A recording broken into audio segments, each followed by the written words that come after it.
بسم اللہ الرحمن الرحیم۔ دیکھیے، ڈاکٹر مسعود الدین عثمانی رحمۃ اللہ علیہ کا جو بھی اصلی ساتھی ہے نا، جب بھی وہ ڈاکٹر صاحب کی کوئی تقریر سنتا ہے تو ایمان تازہ ہو جاتا ہے، اور جب ڈاکٹر صاحب ابھارتے ہیں نوجوانوں کو امت مسلمہ کے اس یہ جو حالت ہے ان کی، اس کے اوپر ابھی جو ڈاکٹر صاحب نے وہ واقعات بیان کیے ہیں کئی جگہ وہ سنے نہیں جا سکتے ہیں، جب یہ پارٹیشن کے دوران وہاں سے مسلمان ادھر آئے ہیں قافلے، اور ان کے ساتھ جو ہندوؤں اور سکھوں نے کیا ہے، تو یہ بالکل بھول گئی ہے یہ قوم۔ باقی آپ کا یہ کہنا کہ ڈاکٹر صاحب نے جتنی محنت کی ہے اب تک وہ اسلامی قانون آ جاتا، تو کس طرح آ جاتا؟ اس قوم کی بے حسی کے اوپر جتنا بھی ماتم کیا جائے کم ہے، اور بالکل آخری نچوڑ جو ڈاکٹر صاحب رحمۃ اللہ علیہ نے اس قوم کو خطاب کیا تھا وہ یہی کہ اللہ تعالیٰ نے کس بے حس اور بے غیرت قوم کے اندر مجھے پیدا کر دیا ہے، یعنی اس قوم کے اندر وہ حرکت نہیں آئی ہے جو آنی چاہیے تھی۔ باقی جو ساتھ ملے تھے وہ بھی ڈاکٹر صاحب کی شخصیت سے متاثر ہو گئے تھے۔ وہ جو ڈاکٹر صاحب کا اصل موقف اور ان کا مشن تھا اللہ کی رضا، اور اللہ کی رضا کے لیے اپنی جان اور مال کو بیچ دینا، وہ بہت کم لوگوں کے اندر آیا ہے۔ اسی وجہ سے تعداد بڑھتی گئی، مراکز بڑھتے گئے، مساجد بڑھتی گئی، لیکن وہ ایمان کی جو روح تھی وہ آہستہ آہستہ مدھم پڑتی گئی، اور یہ مولوی قسم کے جو لوگ تھے یہ آہستہ آہستہ پیچھے ہٹتے گئے۔ پہلا گروہ جو نکلا ہے ڈاکٹر صاحب کی وفات کے 3 مہینے بعد ہی، یہ عبد القادر سومرو، امیر بادشاہ اور عبد الہادی، اور پھر یہ مولوی بشیر۔ ڈاکٹر صاحب کی زندگی کے اندر ہی ان کا جو ایک کزن تھا کمال عثمانی، وہ بھی کافی ساری مساجد کو اور کافی سارے ساتھیوں کو لے کر پھر کفر و شرک کے اندر چلا گیا تھا، لیکن ڈاکٹر صاحب نے ہمت نہیں ہاری اور دعوت جاری رکھی، اور لوگ آتے گئے، جاتے بھی گئے، آتے بھی گئے۔ ایک زنفر چشتی نکلا، پھر بخت زادہ نکلا، اور کتنے لوگ یہ پیچھے ہٹ گئے کچھ، لیکن بات آگے بڑھتی جا رہی تھی، اور بڑی امیدیں پیدا ہو گئی تھیں کہ یہ دعوت آگے جا کے غلبہ اسلام کے لیے آگے بڑھے گی یا ہماری جان جائے گی اس راستے کے اندر۔ میں تو اسی جذبے کے ساتھ اس جماعت کے اندر آیا تھا، اور میں نے دعوت اللہ شروع کر دی تھی۔ ابھی تک مجھے معلوم بھی نہیں تھا کہ یہ منظم طور پر ایک جماعت ہے، مجھے نہیں پتا تھا محمد حنیف کون ہے، اعظم صاحب کون ہے، محمدی گل کون ہے۔ بسوں میں، راجہ بازار، راولپنڈی میں، اور جہاں مجھے موقع ملتا تھا، پھر جب جماعت کے ساتھ مل کے کام کرنا شروع ہوا تو بہت ہی زیادہ خوشی ہوئی کہ معاملہ آگے بڑھے گا۔ لیکن یہ شیطان بھی تو آرام سے بیٹھنے والا نہیں تھا، اس نے اس طرح وار کیا محمد حنیف کے اوپر 2017 کے اندر آ کے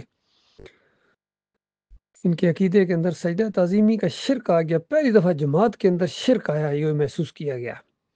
یہ بہت بڑا ظلم ہوا ہے، کیونکہ وہ جماعت جو شرک کے خلاف اٹھی ہے، کفر بالطاغوت کی بنیاد کے اوپر اٹھی ہے، توحید کی دعوت لے کر اٹھی ہے، اس کے اندر شرک آئے اور سجدہ تعظیمی کا شرک آئے، اور الزام لگایا جائے 2 نبیوں کے اوپر کہ ایک نبی نے دوسرے نبی کو سجدہ کیا، اندازہ لگا یہ اس کے دماغ کے اندر آ گیا۔ ابن کثیر کی تفسیر لے کے آ گئے، کچھ مودودی نے راستہ کھولا، دروازہ کھولا اس شرک کا، اور پھر ڈاکٹر اسرار نے اور محمد حنیف صاحب ان کے باتوں میں آ گئے، اور ڈاکٹر صاحب کی بات کو انہوں نے پیچھے کر دیا۔ حالانکہ ڈاکٹر صاحب کی تفسیر سامنے لائی بھی گئی، دیکھو ڈاکٹر صاحب کہتے ہیں یہ سجدہ شکر تھا جو اس خاندان نے کیا اللہ کو، اور پھر فتویٰ لگایا کہ جس کا ایمان خراب ہوتا ہے وہ اس طرح تفسیر کرتا ہے کہ یوسف علیہ السلام کو سجدہ ہوا۔ یہ ساری بیانات محمد حنیف صاحب کو سنائے گئے، تو انہوں نے آگے سے کہا کہ یہ ان کی آواز ہی نہیں، اس طرح اپنے موقف کے اوپر ڈٹ گئے اور اپنی انا کا مسئلہ بنا لیا، ضد کا مسئلہ بنا لیا۔ یہ معاملات ہوئے ہیں میرے بھائیوں۔ پھر اس کے بعد یہ جو گروپوں کے اندر پھر یہ سلسلہ شروع ہو گیا، تو اس سے پہلے 2005 کے اندر ایک گروپ نکلا تھا، وہ بھی انہوں نے اس وقت شرک نہیں تھا جماعت کے اندر، یہ دوسرے معاملات ان کے آپس میں چپکلش تھی، تو وہ زیادہ بات علیحدہ ہو گئے۔ دونوں گروہ مخلص نہیں تھے اس معاملے میں دیکھا جائے تو، محمد حنیف بھی، لیکن وہ اس وقت کھلے نہیں تھے، یہ 2017 کے اندر آ کے کھلے۔ یہ معاملات اس طریقے سے ہوئے ہیں۔ اب بھی ڈاکٹر صاحب کے ساتھی جو اصلی ساتھی ہیں، جو 100% ہم موقف ہیں، وہ بہت کم ہے بھائی۔ باقی یہ جو گروپ پائے جاتے ہیں ان میں کہیں نہ کہیں پرابلم پایا جاتا ہے، ڈاکٹر صاحب سے آگے بڑھنے کی کوشش کرتے ہیں، اور کوئی نہ کوئی اپنی معاملات لے کے چلتے ہیں، اس وجہ سے ان کے اندر وہ جذبہ نہیں دیکھا جاتا جو ڈاکٹر صاحب کے اندر تھا۔ بہرحال یہ اپنے اپنے نصیب کی بات ہے، اپنی اپنی قسمت کی بات ہے۔ جو بھی اس دعوت کو اٹھائے گا اور جم جائے گا، ہلے گا نہیں، ان کے لیے کامیابی ہے۔ دنیا میں بھی اللہ تعالیٰ ان کو عزت دے گا اور آخرت میں بھی عزت انہیں کو ملے گی۔ اور جو اس دعوت کو سمجھ گئے ہیں وہ ہمارے قریب ہونے کی کوشش کریں۔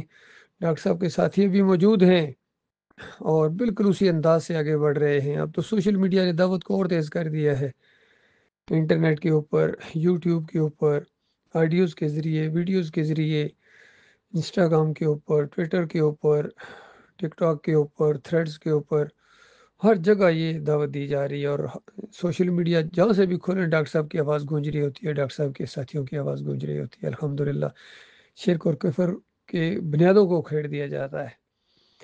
باقی مسلک پرستوں نے اس دعوت کی مخالفت کی ہے کیونکہ ان کے مفادات کے اوپر چوٹ پڑی ہے، ان کے پیٹ کے اوپر لات ماری ڈاکٹر عثمانی رحمۃ اللہ علیہ نے کہ دین کو اجرت کا ذریعہ بنا کے دیندار بنتے ہو، تم خالص دکاندار ہو۔ اذان کی اجرت حرام، نماز پڑھانے کی اجرت حرام، اور دینی مدرسوں میں یہ جو فقہ یا تعلیم دی جاتی ہے اور اس پر پیسے لیتے ہو حرام۔ اور کوئی مسلک ایسا نہیں ہے جس کے اندر شرک نہ ہو، بریلوی ہوں، دیوبندی ہوں، اہل حدیث ہوں، سلفی ہوں، حنبلی ہوں، سب کا شرک بالکل واضح کر دیا گیا۔ صوفیوں کی بنیادیں اکھیڑ دی گئی، عبادت الوجود کی، عبادت شہود کی، حلول کی۔